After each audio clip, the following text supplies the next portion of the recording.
Okay, be honest. Do you actually want to help or are you afraid of not being needed? We're going to solve that puzzle today on Off the Couch. And welcome to Off the Couch with Dr. Greg, because growth doesn't happen lying down. We are here in our new studio, which we haven't completely put together yet, but we'll get to that. I'm Dr. Greg Cason, psychologist. I'm here with producer Brian Gomez. Happy Monday, you guys. And also Tony Sweet on the board. Hi, Tony. Hello, hello. People can finally get a look at you. I'm sorry. Exciting. That's pretty exciting. So we're here in our new studio. We've just been trying because Tony moved his studio. He's out in God knows where. BFE. BFE. And and so we're setting up one here in my office building and in my office suite. And so we're getting our act together, but we haven't quite got our background together and everything yet, nor our microphone situation. We're going to be sharing a mic today. But It's all a work in progress. We're getting there. It's going to look all really cool next week, watch. But it's pulled at every trigger of mine. And so today, we did last week, we did not Addicted to Chaos. Hustler culture. We did hustle culture. I don't know, hustler culture might be a little bit different. But hustle culture, we did about working too hard and too much, which is certainly a disease I suffer from. And then today we're going to be talking about the need to be needed. So we're dealing with that sneaky little trap so many of us fall into, that need to be needed. And you might call it helping, Brian, but other people label it codependency. I don't know what I call it. I think either way, it's exhausting. But don't worry, you guys. We got tools to help build yourself up. And we're going to talk about the hidden trap of the helper complex. Before we go any further, can you explain what codependency is? Because since you said you still label it that way, I feel like we're getting confused with what actually codependency is. Okay. So in general, we've got independence, where we operate on our own. I'm holding up one hand, like operate standing up independently.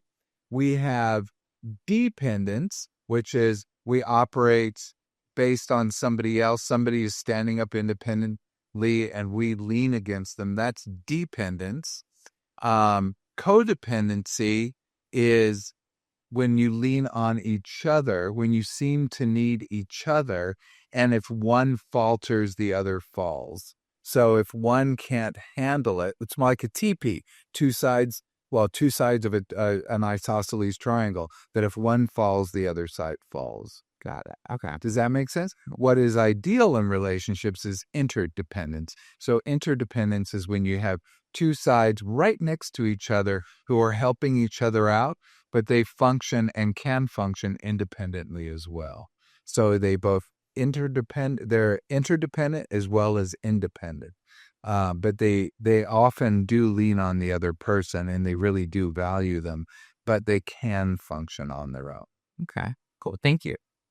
Oh, that's most helpful to know that you didn't know. So thank you. I'm sure a lot of people get it make that. Well, it's such a buzzword in our community, in the therapy community. I hate it. I almost never use it, but I do know that it's a popular buzzword. There's a big book called Codependency No More and all this stuff. But what intrigued me about this topic, especially on the heels of the hustle culture, was also me. And just to let you know, I have my brother's in the hospital. You guys know this.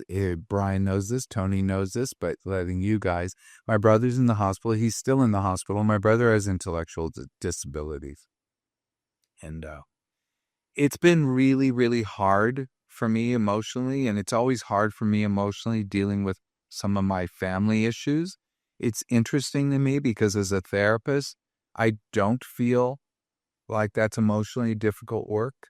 I can do that for hours. The only thing I get is tired physically, but I don't get tired emotionally. And I've looked at that from many angles to see why that might be. But I do see that there's an issue when it comes up in close friends or family that sometimes I falter, and I've had to get a hard look at myself, especially with my brother and what's going on. So let's find out, Brian, if you're a helper, or you're helpless. Well, do it for me too. And Tony, I want you to take this quiz too. Let's do it. I only have 5 questions. On my handout that I'm going to have available, I have 10 questions. So it's a little more thorough, 5 questions more thorough, but this will get us a good flavor. These are 5 very salient questions. But this is to see, are you helper or helpless? Are you helping or losing yourself in the process? So over the last month, think of the last 30 days, you guys. How would you put up a finger and we'll just go through this? I feel guilty when I say no to someone who needs my help. I often put others' needs before my own, even when I'm exhausted. If someone is upset, I feel responsible for fixing it. Wow, I'm surprised here. I sometimes worry that if I stop helping, people won't need me anymore. And I find it hard to relax unless everyone else is okay first. So we can see who the problem is. I'm holding up 3 fingers. Brian's holding up 2, and Tony's holding up 1.5. What? Not what that is. Coney, tell us, what's your 1.5? What sticks out for you? I can read them again. I feel guilty when I say no to someone who needs my help. I often put others' needs before my own, even when I'm exhausted. If someone's upset, I feel responsible for fixing it. I sometimes worry that if I stop helping, people won't need me, and I find it hard to relax unless everyone else is okay first. Put it this way, 10 years ago, it would have been all 5. Wow. But now, definitely when somebody gets upset, I want to help and I feel guilty, but I try not to if it's something that I really can't help with. And then what was the first one? Guilty when you say no to someone who needs your help. That's the half. Okay. Yeah. You feel guilty-ish. Yeah. Yeah. Because especially if I see like a homeless woman with a child or something and I don't like help or, I want to, but I just, I know I can't help everyone. So. So not very Jean Valjean of you. That's the weird reference I made. Les Miserables. I like it though. Oh, it's a good one. So what about you, Brian? You had 2. I had 2. For me, it's the first one that I feel guilty when I say no to someone who needs my help. If it's somebody close to me, I feel like I am obligated no matter what to help them. Especially because my close friends always usually help me. Like that's something that which is even if I hated doing something, I remember one of my best friends he forgot his passport when he was already at the airport, and this was for an international job. He also didn't have somebody to open the door, so he had to call a locksmith. So I had to meet the locksmith at his apartment. It became even so much more expensive. Anyways, it was probably the only person I would go and do this for because he is my best friend. And I'm like, oh, I feel like I had to do it. And the second one for me, if someone's upset, I feel responsible to fix it. And that I know is a big little flaw for me. Even remember my friends that had a fight recently that I was still trying to fix it. I was a little part of it, but it wasn't my responsibility at all to fix. Or even when friends or anything complain about something that they're dealing with or they're mad or upset at somebody, I'm always like, beat them up. Like, I want to fix whatever is wrong, So those are my deal. Beat them up. Yeah, like if they're dealing with like a annoying boss or like somebody's treating them bad, I'm like, oh hell no, like let's take care of this right now. So How mafia of you? Brian's got a little mafia in him. So I definitely feel guilty when I say just no to someone who needs my help, and it's really interesting that I was saying that in therapy I generally don't feel this stuff, but I do feel it for a prospective client. when I have to turn someone down and they're like, but I really want to see you, et cetera, et cetera. And I feel bad. It doesn't last a huge amount of time, but I do feel bad about that when I don't think it's a good match for whatever reason. And also, or I don't have time. Sometimes I just don't have time. And that goes for current clients who want to schedule an appointment and I don't have the time to offer them. But I've often fudged that by giving up some of my time, putting others' needs before my own, like giving extra time during the day, which is not fair to other people in the roster, not fair to me. So I do see that I've got at least 3 of these. I definitely feel guilty when I say no to someone who needs my help, especially with my family.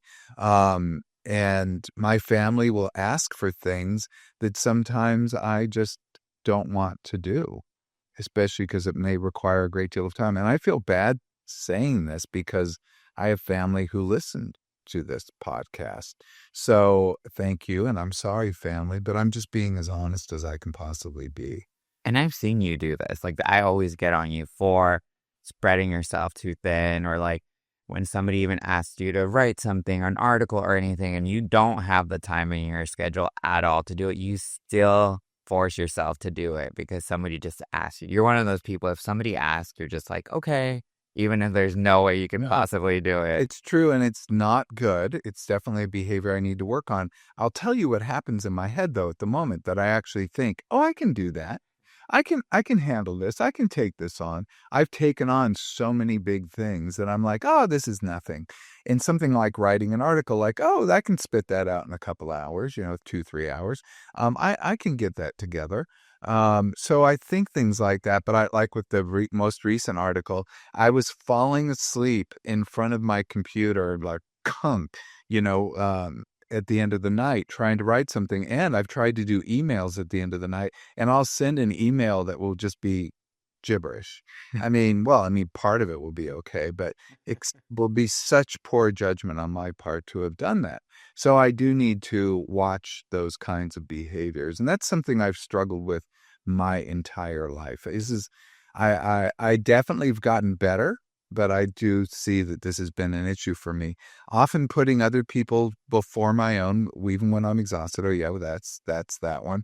And if someone is upset, I feel responsible for fixing it. If someone's upset around me, and it doesn't go to someone I don't know. It's typically someone I know, that if they feel upset, I don't want to take away their upsetness per se. I don't want to fix their upsetness, but if it's something I can be of help in, I do want to be there for them, or I want to give them space to be upset.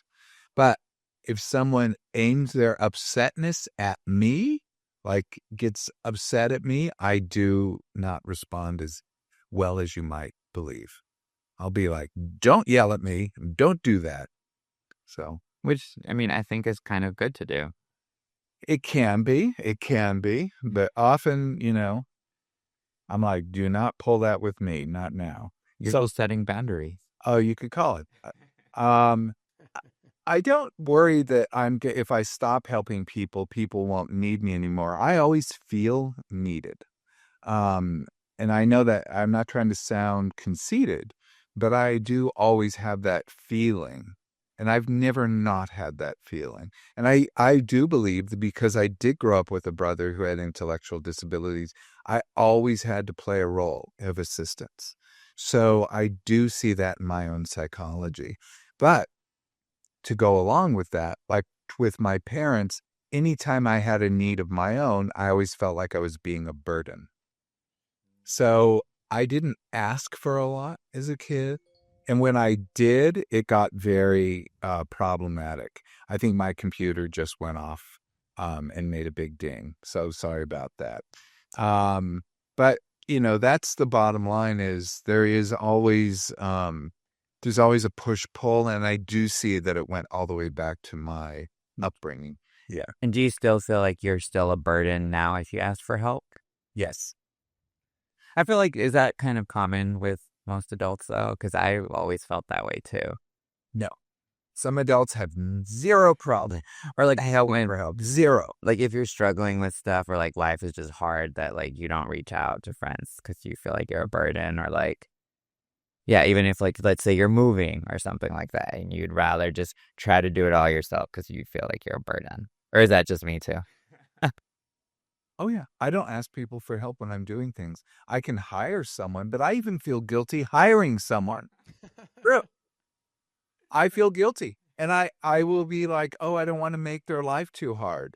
When someone is delivering something to the front door, I'm like, oh, here, let me help you. And often they'll be like, no, I'll got it. I got it. I got this big, heavy box. And I'm like, oh, let me be of assistance. Let me help.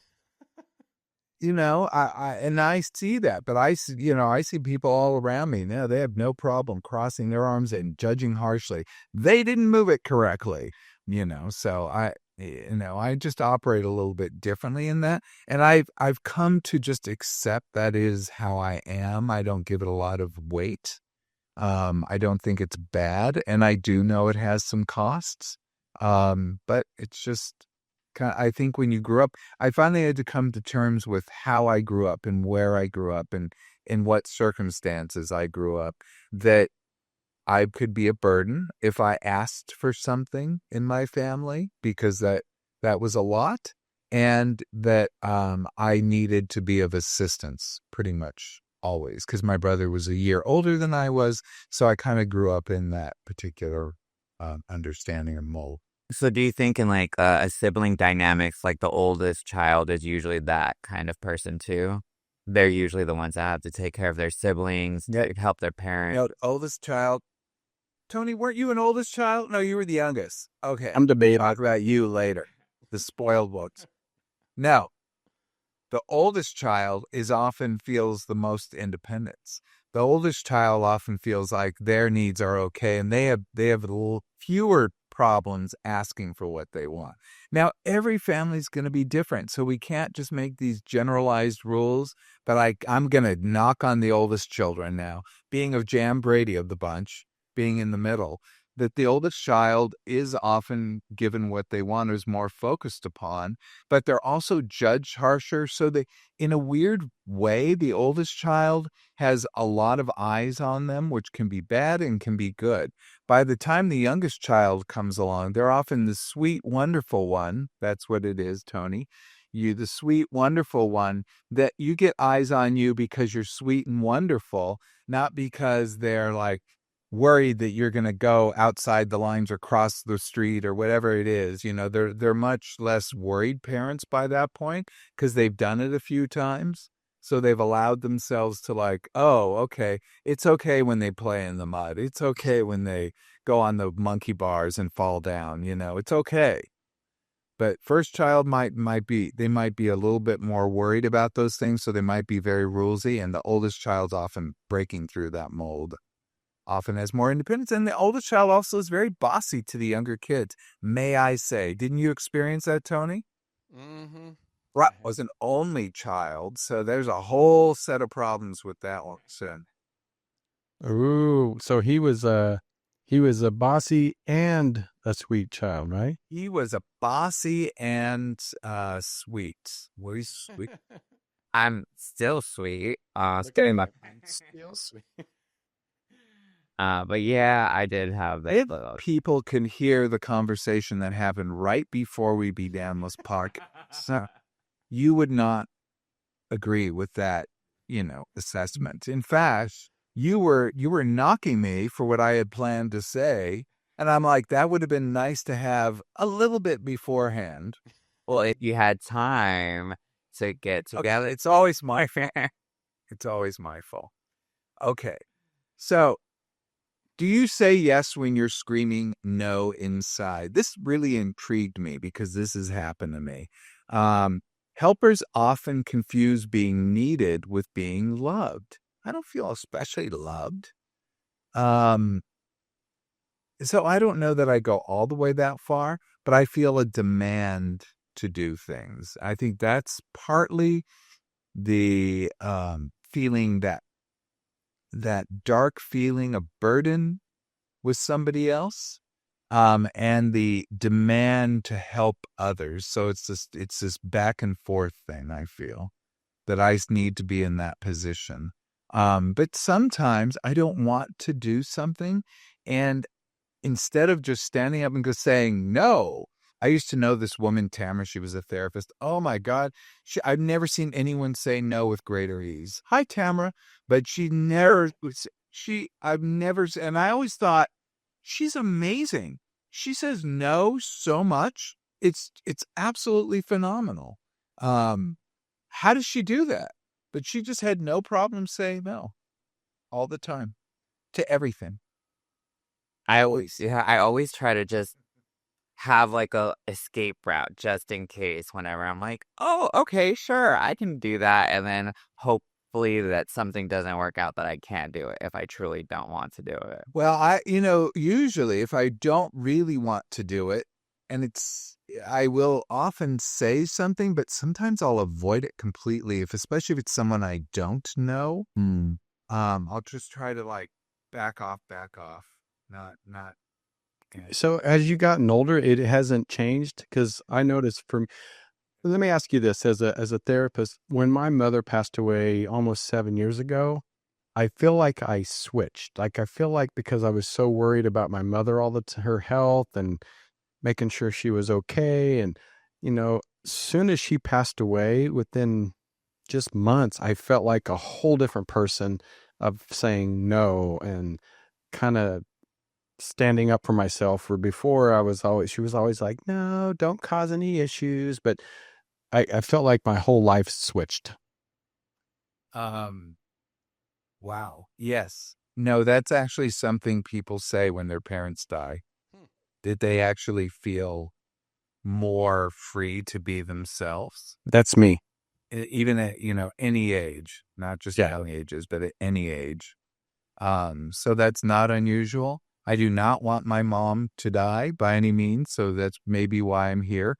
And I do not want it to happen, but I do understand that dynamic of, Okay. I didn't know if it was just me, but that's the way I felt. I remember watching the Liberace movie, Behind the Candelabra, when his mother died and his boyfriend was like, "Are you okay?" And he goes, "I feel free." And even though we love our mother, we love, a parent, sometimes we put so much worry into losing the parent. And once we lose them, it is feel like a relief of like, oh my gosh, I don't have to worry anymore. And so that's when I felt like I've changed. Is that bad? No, I think that's beautiful. I think it's in fact quite common. Yeah. Yeah, and it's interesting that stuck out for you when you watched that movie because it did resonate with you emotionally. Yeah. Yeah. Okay. Yeah. It's not. I'm not crazy. You're not crazy. It's interesting that we all have this, kind of issue. Not all of us have this kind of issue, but we have it to different degrees. But the universal, often like with parent, is we often do feel a little suppression with our parents. Some people I talk to, especially people in therapy, feel it very profoundly, especially if they come from a culture where the parents dictates really take precedence over the child's, no matter what age they are. Like, you have to go to medical school, you have to become a doctor, you have to marry this type of person, you have to do this. And many of them will follow that script even at their own detriment. So, Okay. so yeah. So let's talk about people being needed. People addicted to being needed. I hate that word addiction, but nonetheless, came out. These were based on several studies that were really interesting to me. I'll have them in the show notes, but really interesting. I won't go into them individually. You're welcome. But I will say that it was so fascinating because they were studies from around the world too. And we looked at that with the hustle culture, and I was looking at this with the helper group as well. I couldn't believe how interesting that was to me. Like I believe a Chinese study and another one from India, and these different. So you're seeing different countries, same issue. The Americans feel, everyone feels. It's a global thing. Yeah, because essentially these family dynamics take hold with everybody. Everyone pretty much grows up in very universal circumstances. They may speak different languages, have different incomes, different parts of the world, different weather patterns, shelter, etc. But almost everyone grows up in a family structure. So there you go.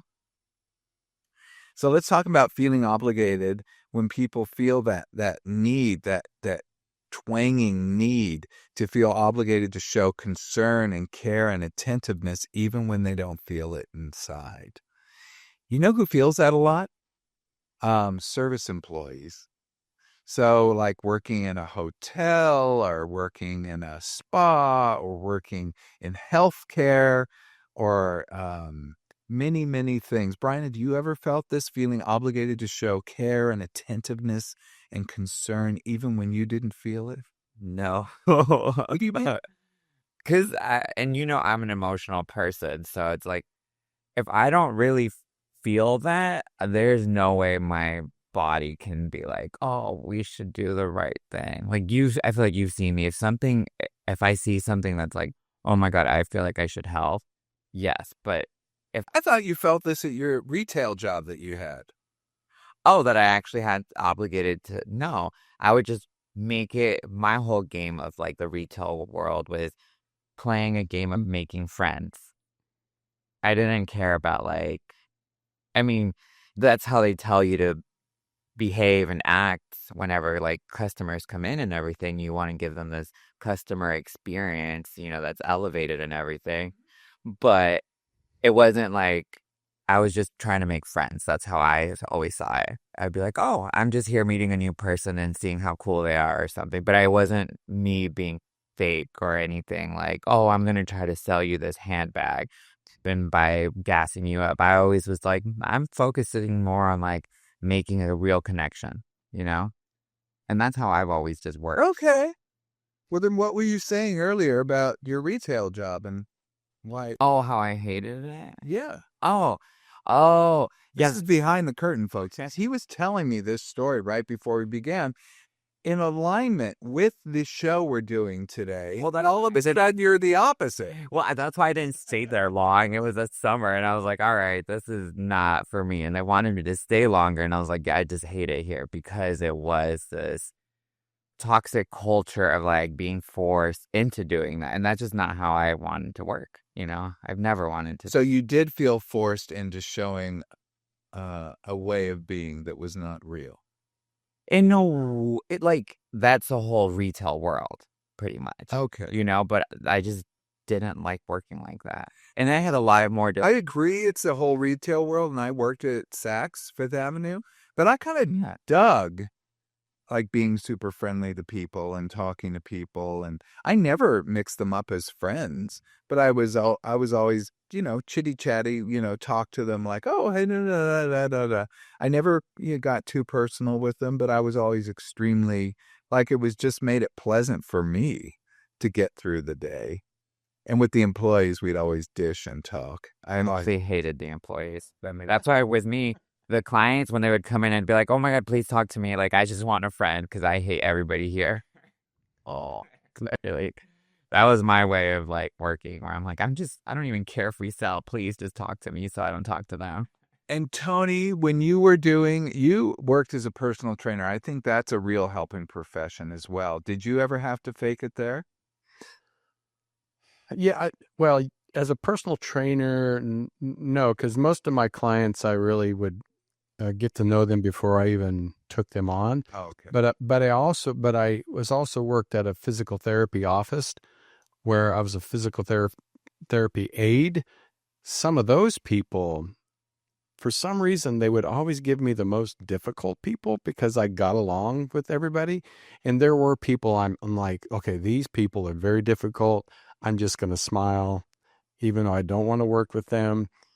And I always won them over, but it just was like, oh my God, I don't want Debbie Downers, type of people. And I just would smile through it. And yeah, it wasn't my favorite thing to do. But my personal training, most of those people would become very close friends or even second family to me. So. See, that's wonderful. You know, you're reminding me of a cartoon that they had up during my training at UT Austin when I was there. Dennis the Menace. Just kidding. No, no. It was just this woman screaming at the therapist. And she's saying, quite literally, she's saying in the cartoon, if you weren't so stupid, you could help me understand why nobody likes me. I've had a few of those. Why doesn't anybody else want to work with me? That type Zero of thing. self-awareness. Zero self-awareness. They always blame it on other people, as we call it externalization of blame, like pushing it on other people. They just don't understand me. They don't understand. And the person often stuck working with them. So here, probably when you're working with them, you had to do something called surface acting. And Brian, you had to do that. And I probably had to do that at times in my life. It's putting on a mask of warmth and helpfulness, not because it's authentic, but because they feel their identity, or the person feels their identity or value depends on it. So when you're a caretaker for an irascible person, a person who's difficult to work with, some people in-home caretakers, but the nurses who are working with my brother's been extremely combative over the last couple of days, and has been, he's really struggling. He doesn't understand all that's happening to him. Um, and he's in a lot of pain, and he's restless, and he wants to get up, and he wants to, do things. He has pneumonia. I mean, he's off the intubation tube. He's septic. There were so many medical difficulties with him. You don't just bounce back. He is getting better. He's getting much better, but his difficulty, and restlessness, and combined with his strength as a human being, is difficult. And I can see that the nurses perhaps have to put on that mask when they deal with things as well. Well, I think it's a lot of nurses that I feel like that have to do that, and just being attacked often by like the customers that are at the hospital, especially in the ER. Everybody's like aggravated from being in the waiting room, and then from the nurses to have to deal with those angry people being cursed at, being assaulted, like all these things, and then still to have to put on a customer service face in front of everybody. I find it so difficult. I don't know how nurses literally work. Well, they are extreme versions of this, and surface acting, I think, is a very common way for them to be that feeling of need to present warmth and helpfulness, and to do tasks and be pleasant at the same time. This is very common, and in nursing culture, there's really a disease of not taking care of yourself, putting everybody's needs in front of your own. So nurses really are in a tough position in that particular way. Now, it just because someone goes into nursing doesn't mean every single nurse is going to be this way, but you see it commonly within the nursing culture, more so than doctors or other types of professions. You probably see it with any kind of mental health practitioner. I see a lot of this. In fact, a lot of therapists I know. Let me dish on therapists if I can for a second. I don't always like to be around other therapists because they often aren't real. I mean, they feel like they need to keep the mask up all the time. And I'm like, dude, talk like a human being. Like, crack a joke. And then they'll go, you'll say something, they'll go, hmm. Oh, give us some names. Everyone I know. It's really yeah, no, I've often believed you have to be a human being in your own life outside of the therapy office. I'll You have do to that. clock out. You do have to clock out. And in fact, I try to be a human being with my clients as well. I'm just trying to be a human being all around. But in general, I don't give people the unless that's what's called for in the moment. Yeah. I don't do it because I'm trying to get them to react and to find this or that. I'm working with them. I try to be a little more hands-on than some other therapists, I think. But it's really hard for me when I like run into them in the hallway and they're just being weird. I mean, that's all I can say. I know, isn't that bad? I doubt any of them will listen to me because When I was on the TV show, therapists would be like, I'm not going to watch your show. And I'd be like, fine. Like, good. Okay. Like, I don't know. So you guys are weirdos. Do you think I'm a weirdo? I mean, your own way, yeah. At least he's honest, Emil. Well, I feel like you, outside of work, you've got your man brain, that frat boy brain that I call it. And that's just how your real self works, Like that's your true self, where it's like at work, that's not how you behave or like joke around and stuff. But I appreciate you because I wouldn't work with you or hang out with you if you were like those like very professional and buttoned up people outside of work. Okay. But yeah, you are a little weird. I feel like you kind of have to be a weirdo to have a little fun in life, no? In a good way. In a good way, not like It's good. yeah, weird is So good. I'm not going to argue that being weird is good. I loved living in Austin because when I lived in Austin, the saying there was keep Austin weird. The problem with Austin now is it's gotten less weird, and that's sad because the weirdness was my absolute favorite part of it. Not just the beauty and the people, etc., but just the weird stuff was so embracing and so wonderful. Just made you believe in humanity. It's just pleasant. Weird is like the new cool, I would say. Oh, okay. Instead of being so cool or like so perfect or professionalized, just like somebody being just real. I think that's cool. But we often call someone weird when we don't like them too. I mean, weird cuts both ways. Does Like he's so weird. There's bad weird. Let's face it. No, I would just say they're lame or something like that. Lame? You mean they can't walk? Oh, okay, just kidding. Okay. So over time, this disconnection between that surface acting, not being true to yourself, not being authentic, putting on that fake warmth, that performative support, like you have to perform support. Over time, this disconnection leads to emotional exhaustion because you're not being yourself on the surface. And it actually takes a lot of emotional energy to hold something down and to put something else forward. For example, whenever, let's say, you hang out with somebody that you're really close with and you never feel like you have to perform. Oh my God. Right? And these are my friends, my good friends. okay, but then, whenever you're going to like a friend's get together or something, and then it's other people. I don't like it. And then you have to perform. I You don't feel like you have to be this other person instead of just being you in sweatpants and whatever you want to talk about, Now you have to tell stories and describe your background. I don't like Yeah. No, I've got some good friends. These people I've known for years. My old friends that I've known for years, my friend who listens to this podcast, Missy, I can, when I'm around her, I can just be, which I truly appreciate. And I love that feeling. Monique, yeah. I feel that way. I can just be, like I don't have to try. My friend Jill, we disagree about so much. I don't care. We disagree. We agree on all the important things, like where to have lunch, but we disagree on maybe some big life issues. But we're really, I value her typically. These are all women. I feel that way with you. I can just be with you as I can spit with you too. No, and it's really, there are certain people that I can just be with and not have to worry about.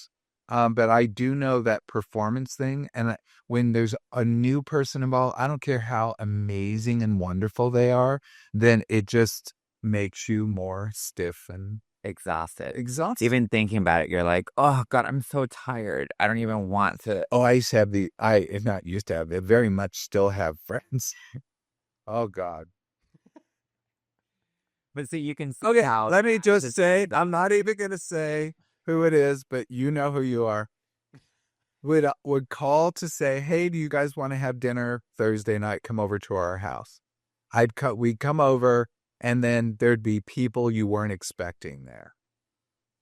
And it's like, that's you're expecting, like, let's go over to their house for dinner. Everything's going to be, but then when you don't know someone else is going to come, you get there and you're like, what? Now I have to put on my nice hat, you know? You know, And and they don't see that as a problem. They're inviting people to dinner. They don't see that other people have to be warned that there may be other guests there. So they operate a little differently, and that's not unusual, but it's very funny to me that we all operate differently. I'm always concerned about the mix, oh like, yeah, and if they'll having get along. people will get along. I feel very like, oh, are they all going to have a good time? Maybe everyone's going to have a good time. So that's my shit of my stuff. That is, everyone's got to be a good time. I'm like always like I follow that host model. A host is both a hoe and a saint. And so I'm trying to put on a show when I'm hosting, and I'm trying to be super nice so that, it's a little exhausting. But when it's your orchestra, then it's not as exhausting. I think you feel physically exhausted, but it's always fun to play host. And I wish I did it more because those are always extremely fun times. We try to do it on New Year's and stuff. And those are extremely fun. So I've got friends who I definitely feel that with, and that's a really good point. I don't feel that emotional exhaustion. In fact, generally what I feel is an emotional recharging of the battery. So, and I love just hanging out, like just watching a movie. Yeah. Ordering in and watching TV. Oh, that's like my favorite. That sounds amazing. Yeah. That sounds amazing. So when people get too much of a surface acting, they have this emotional hangover. So you feel like, I just spent a week with people I didn't know. Going on a vacation, it's so funny.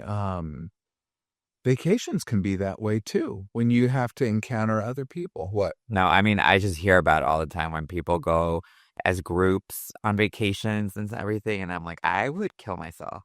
To have to manage It's a all big price to pay. I'll go on a vacation with a group. to kill myself. Oh, yeah.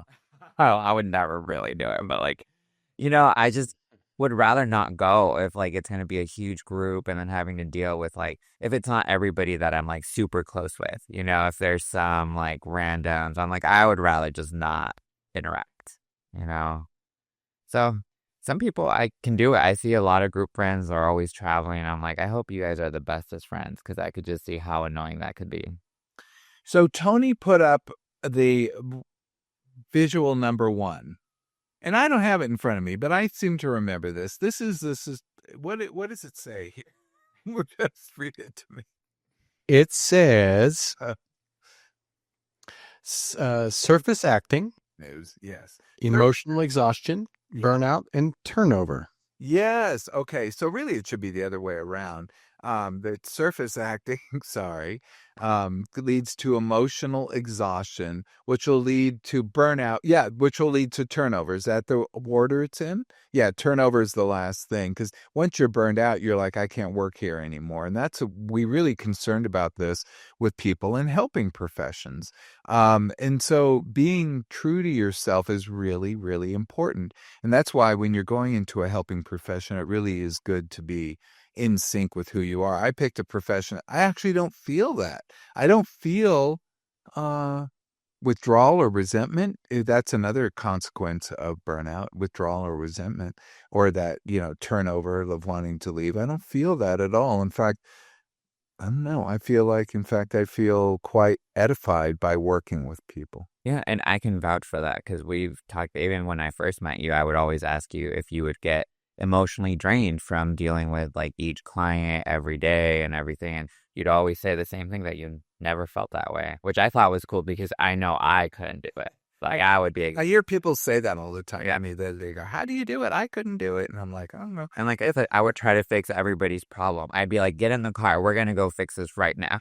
Well, you know what? I do have a trick. And I do have a trick because I actually kind of had to come to this. And I've worked with physicians, and I've had to, when physicians are dealing with a great deal of burnout, we work essentially on this model, which is this model, which as I work on, which is essentially when people come to you, they already have what they have.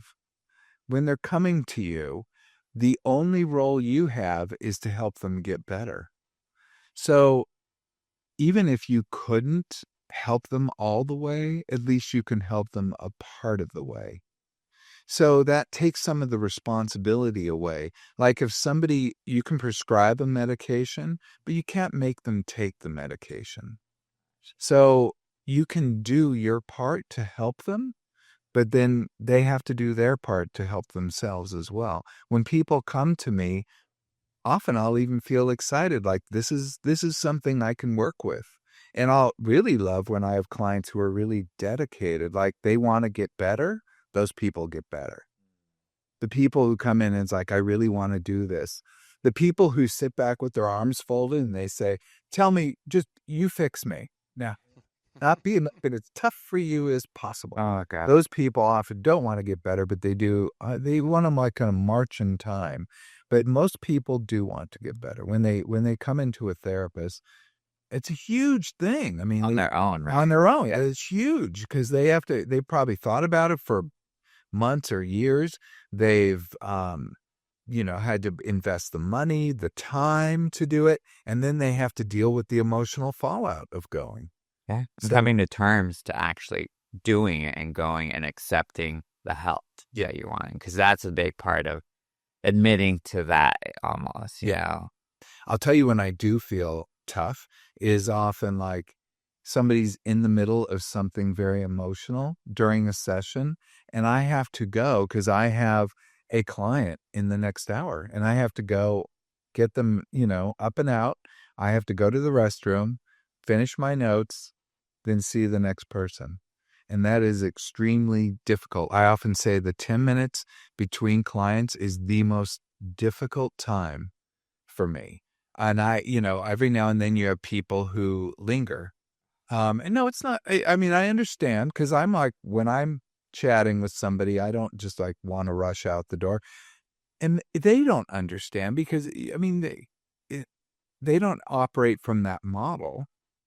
So I understand where they're coming from, but it's often a little bit of a stress. I always say, "Oh, I'm sorry, we have to go," and they're often extremely polite, and there's never a problem, or generally never one, once in a while.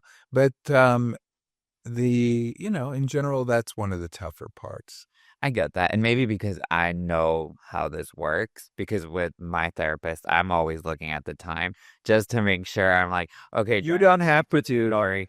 I know, but like for It's me, their job. I know, but at the same time, I also don't want to prep myself for like, okay, I'm going to talk about this and I know I'm going to like linger or spiral out of it and then have him like, be late to his next client. Like that at the end of the day, it's still a business. And I see it that way. And I'm really OCD about time, but I'm like, okay, I've got 10 more minutes. I can talk to you about this one more thing, you know? Yeah, that's how I am. But I know I can see where some people are just lost in it. So this is really me sometimes because helpers, when they do feel that surface thing, especially when I'm with people that I feel like they're taking advantage of me or I feel used in a situation. Burnout, it says, the research shows that burnout hits hard. I will say that resentment also hits hard for me. Like, or withdrawal. Like if I'm having someone I feel like they're using me, and in therapy, it could come up when people ask for a price reduction, which I'm not saying ask your therapist for a price reduction if you actually really need one. I mean, that's fine. But I've often had people who have means, Yeah. will express that desire. And sometimes I know in my head that if I do such a thing, that's going to lead to problems. So I don't do it. So Yeah. I know, isn't that? I'm just admitting all the dark sides here. But yeah, you could feeling used or feeling taken for granted. This is, something that can really happen. I see it happen with helping professions all the time. It often ends with emotional withdrawal, detachment from relationships, even full-blown relationship turnover. If you're in a relationship where someone's always gimme, gimme, gimme, make dinner every night or whatever. I mean, whatever, oh, the house wasn't clean enough. That person could, actually be pushing their partner away. So, yeah. So what is the solution here? It's deep acting. Deep acting is more integrated values-based approach. So values are really how you want to be in the world. I always say to people, who's the man you want to be? Who's the woman you want to be? Who's that person that you really want to be? And a value is a point on the horizon that you're always going toward. Do you want to be a family person? Do you want to be successful? Do you want to be funny? Do you want to be, whatever, like have community? What are the values that are really directing you? And those values can really help you in to act from a deeper place. Like when I worked at SAC, I'm not saying I did this effectively, but I do remember that I would get so bored. I shouldn't say his, but you work on the floor in that store, and not sometimes customers don't come through at a great pace. And sometimes they do, but there were times like I think January or February, like where I had down months, like when it was dead, and I would sit there and I'd be like bored, and I would think, well, what do I do? It's like, oh, I'd see someone, they'd walk in, I'd be like, hi, how are you? Blah blah blah. What's so funny was because I did that, because I talked to everybody and because I was trying to entertain me. I mean, it was trying to my value was to, I guess at that time, I was, in my teens, I was wanting to have fun. So to have fun to me meant connecting with other people. And, that ended up me being the best salesperson in the store, which cracks me up because I was part-time. And they're like, because I had the highest number of sales in the store. Because I would chat with people. And that's how I worked with Bendy, because I hated the other employees that when the customer would come in, I'd be like, hi, talk to me, please. So I get what you're saying. So that's, not to say that value is the same now. I don't try to have fun everything I do now, but I do like to have that. But that was certainly a value that was operational at that point. But you thought it worked. Yeah. Because you weren't trying to sell, No, yeah. Of course, what you to sell. They're genuine. You're just I'm having a good time. And people are attracted to you being real, And I'd find people interesting, be like, who are you? That's you. I've got to talk to you. Anyway, it helps you feel aligned with who you are. So you're operating from a real place, not because you fear being irrelevant or unloved.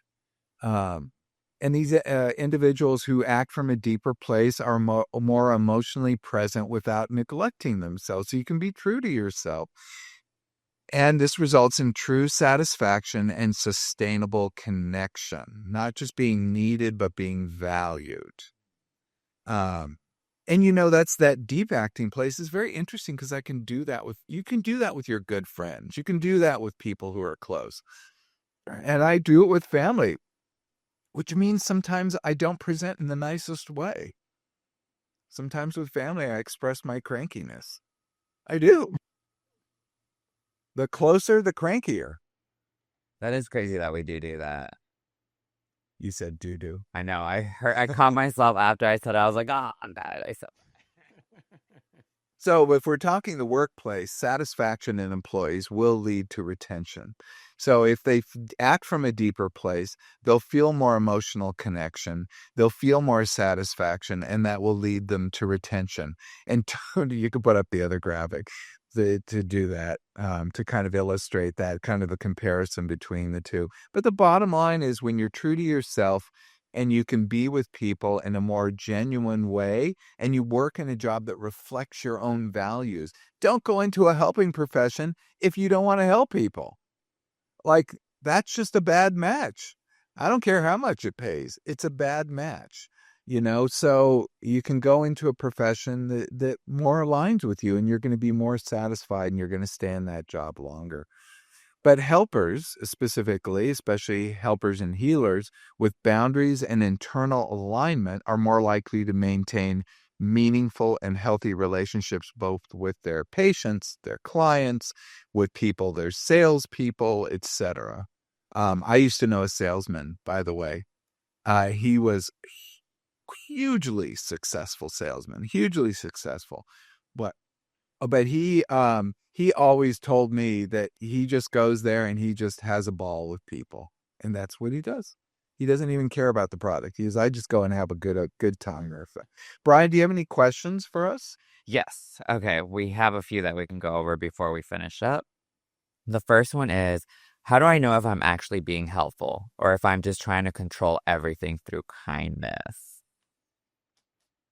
If you have to ask that question, there's probably an issue. I will say, you're trying to control everything through kindness. Yeah, people who are annoyingly kind, that's an issue. Some people are naturally sweet, but you do have to ask yourself, do you feel that burnout? Do you feel that resentment? Do you feel that withdrawal? Then there might be a problem. So maybe you have to look at the results of what you're doing. Um, Because I could see this where, like, I had friends come over to cook dinner like a few weeks ago, and I was so happy to have my friends over to like make food. But my friends are messy, and every time they would do something or like wash their hands or something, even if it was just water, it would be like water getting on the counter or like anything spilling on the floor. So I'm like, oh, let me do this. Let me do the dishes. Let me do this. Just because I wanted to have control. So it might have seemed like being nice, but it was me genuinely trying to control everything so there wouldn't be a mess or things weren't getting spilled, you know? yep. So I feel like this question is right up my alley. When you have friends over, see, I mean, yeah, you want to work on that because what is a deep acting place there? Maybe you have to focus on community in that moment and let go of some of the control. I know. Focus on what it is you invited them over for, to have a good time, to I have know. community, to have fun, not to fix a good meal. And that you have to let go of maybe that demand to be clean or that demand to be perfect. I know. That's why I'm like, oh, this question is like, it actually makes sense because, like I said, I just showed you guys that's literally how I was acting. Okay, we'll do one more. Okay. I always feel guilty when I set boundaries, even tiny ones. How do I stop feeling like a bad person for just taking care of myself? Okay, so if you're setting a boundary, and you feel bad, like a bad person, you're doing that to yourself. So what that basically that equation is, if I do this action, setting a boundary, is a bad thing, and I'm a bad person for doing it. I feel bad. I feel guilty. So what we have to back up from, are you a bad person? You, a total person, bad because you did a thing that was bad. And we're starting there. We're not going to argue about the boundary quite yet. But are you bad for doing a bad thing? No, If you help 100 old ladies across the street, are you a good person? no. Okay, good. Because if you help the 101st old lady, if you walk her across the street and then you steal her purse, Or throw her in front of the car. Dude, oh god, well that would be a bad prairie violence. I stealing your purse is bad enough. Still trying to make the Yeah, point bad. just as awful. But if you throw it, but if you do that, then you're not a bad person. You did a bad thing. And a lot of people will say they are a good person if they help 100 old ladies across the street. They'll say, "I'm a good person. Look at me. I do good things." But they're doing good things. They're not necessarily a good person, and you're not a bad person for doing bad things. Now let's back up to boundaries. Why did the person do the boundary setting? Because that was what they needed to do to preserve themselves. And I often talk to people about the image when you go on a plane. I saw someone else do this on a podcast. It cracked me up because I'm like, I thought that was mine that I developed in a plane, because I did. But we all take planes, so we all see the same damn thing. We're sitting there on the plane, and the flight attendant does the little fake mask, and then they do the fake rubber band over the top of their head. They never touch their hair. They just pull it up to show you that it could possibly go over your head. And they always instruct people to put it on yourself first. Put the mask on first before assisting your child or anybody else. And people will go, "Oh, I would never do that. I would always help the other person." But why do they say that? Because you could pass out before you get it onto your child. Yeah. So if you can put it on yourself first, then you'll have the bandwidth, you'll have the availability, the oxygen to help them. So that is important to do. So yes, you must help yourself. And in this case, that would be setting the boundary, which would be a good thing to do. Even if you label it bad, so be it. That's your own guilt trip, but don't call yourself bad for having done it. I like that. Thank you. Well, I guess that's it. We in our show notes, we're going to have something really special because we have a 10-question quiz. Are you a helper or helpless? So you can take this quiz yourself, and it's a little more nuanced, and then some points to help you get through. But that's it. And we're joining for Off the Couch. We're gonna be so much more ahead next week. But our studio's getting together, and it was really great to be here.